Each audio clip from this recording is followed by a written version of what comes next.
Bonjour, je voulais revenir et continuer sur ce dont on parlait hier, sur poser ses limites et revenir sur ce concept-là, sur les effets que ça peut avoir quand on a l'impression de ne pas réussir à le faire, de dépasser, que nos limites ne sont pas respectées pour une raison ou une autre, qu'on ait l'impression que ce soit la réalité, que ce soit le contexte, les autres, soi-même. Et donc je voulais revenir là-dessus et continuer et développer. Déjà, ça me paraît central de ne pas se rajouter ça comme injonction. Je pense comme on est dans un système qui nous met dans cet état de survie et qui valide plutôt ça, qui valide la galère, le travail est dur, de mériter ce qu'on a, etc. On a du coup, et c'est bien normal, des réactions de défense qui se déclenchent, qui peuvent être multiples. Et je pense que du coup, on se focalise beaucoup sur cette idée de il faut que je pose mes limites, il faut que je pose mes limites, il faut que je pose mes limites, et on se le met comme une injonction en plus, comme une pression en plus, une culpabilité en plus quand on n'y arrive pas, enfin du poids encore en plus. Et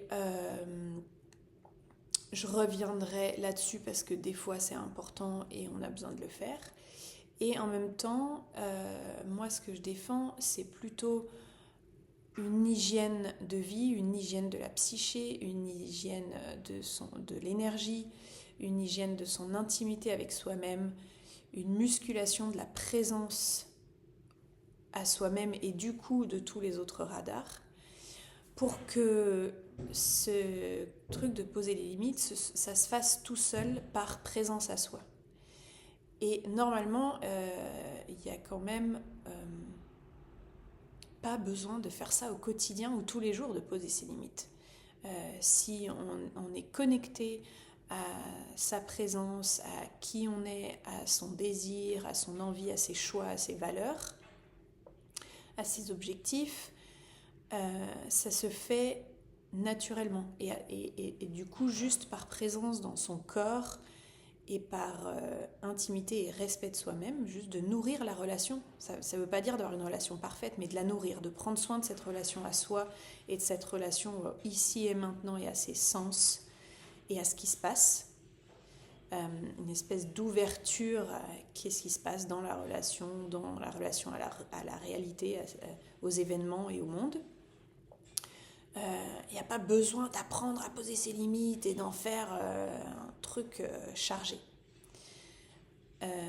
Surtout qu'il y a généralement un déséquilibre, comme je disais hier, entre le yin et le yang, et que poser ses limites, c'est quelque chose, quand c'est nécessaire, qui est dans l'action.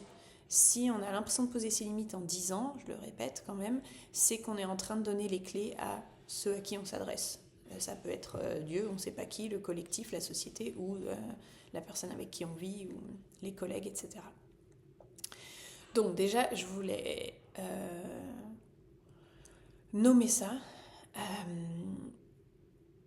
Si c'est un schéma répétitif, que nos limites ne soient pas respectées ou qu'on ne pose pas nos limites, c'est que la base de connexion à soi n'est pas nourrie. En tout cas pas assez. C'est ce que je crois. Et ensuite, pour revenir à ce sur quoi je terminais hier, que quand on a l'impression qu'on échoue à poser ses limites, c'est souvent que ça manque de clarté à l'intérieur. Là, je parle dans les cas où c'est vraiment nécessaire de le poser par une action. Ça commence par le poser à l'intérieur, avec soi-même. Et donc, effectivement, ce sur quoi je vous laissais hier, c'est qu'il y a souvent un manque de clarté. Et encore plus souvent, on croit que c'est un manque de clarté, on se dit qu'on ne sait pas, mais en fait, c'est surtout on n'a pas les ressources d'assumer, ou on n'a pas fait le choix clair d'assumer, ou on veut plus ou moins secrètement, plus ou moins consciemment, le beurre et l'argent du beurre. Et donc, par exemple, souvent, on veut négocier, je sais pas, prendre un exemple, on a envie de plus de temps pour soi, et on n'y arrive pas parce que les enfants, parce que le partenaire, parce que le travail, parce que la famille. Et on n'arrive pas à poser ce non, et on a l'impression qu'on a tout essayé. Généralement, c'est qu'on essaye de négocier, de satisfaire et la culpabilité, et la honte, et le perfectionnisme, et d'être la mère parfaite, la partenaire parfaite. Donc je mets tout au féminin, mais j'ai perdu mon mot, mais en tout cas c'est pour tous les humains à qui ça parle. Et donc il s'agit, en tout cas dans l'approche tantrique, quand il y a une ambivalence, quand il y a une binarité, l'approche tantrique, c'est vraiment d'embrasser les deux pôles. L'action et l'immobilité, la distance et le rapprochement. Tous ces soi-disant opposés, l'approche tantrique, la spiritualité tantrique propose que on peut, dans notre présence, dans notre corps, tenir les deux. Et donc généralement, quand il y a un doute, une confusion, une ambivalence en soi, ce que je propose moi, c'est d'embrasser encore plus les deux. Et donc ça commence à l'intérieur, mais aussi en posant des petites actions. Donc avec cet exemple, par exemple, j'ai besoin de plus de temps pour moi, c'est de donner à l'intérieur de la place pour écouter la culpabilité. Peut-être que c'est qu'on a besoin de mettre en place une stratégie, vraiment des choses concrètes, de passer par l'action. Ça donne vraiment de l'énergie. On peut avoir l'impression, l'anticipation de l'action, souvent, nous fatigue bien plus que être dans l'action, ça nourrit aussi. Et donc poser, ok, en fait je vais poser des horaires où c'est, je sais pas, un temps avec mes enfants défini. Où vraiment celui-là c'est, je sais pas, cette heure-là on va jouer, on va chanter. Cette heure-là on va aller au resto, au ciné avec mon collègue. Et cette heure-là elle est pour moi. C'est-à-dire que plutôt que d'être juste en train d'avoir l'impression de dire non, de se refuser, de se défendre, parce que ça c'est épuisant de se défendre.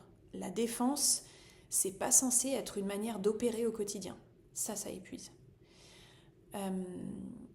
Donc, voilà, je voulais vous proposer cette vision de quand il y a un manque de clarté, quand il y a une ambivalence, quand on sent qu'il y a un truc qui s'oppose en nous, où on a l'impression qu'on veut un truc et son contraire, de prendre un espace-temps et un espace de tranquillité, et ça peut être 2 minutes, c'est plus dans la régularité, mais de vraiment s'autoriser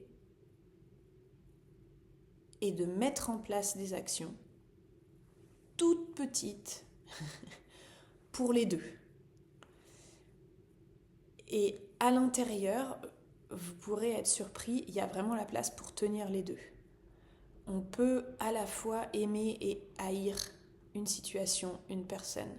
On peut vouloir être à la ville et à la campagne, on l'a tous fait. Et donc c'est vraiment de déjà à l'intérieur sentir que je peux être en présence avec ma joie et ma tristesse, mon amour et ma haine, ma violence et mon apaisement.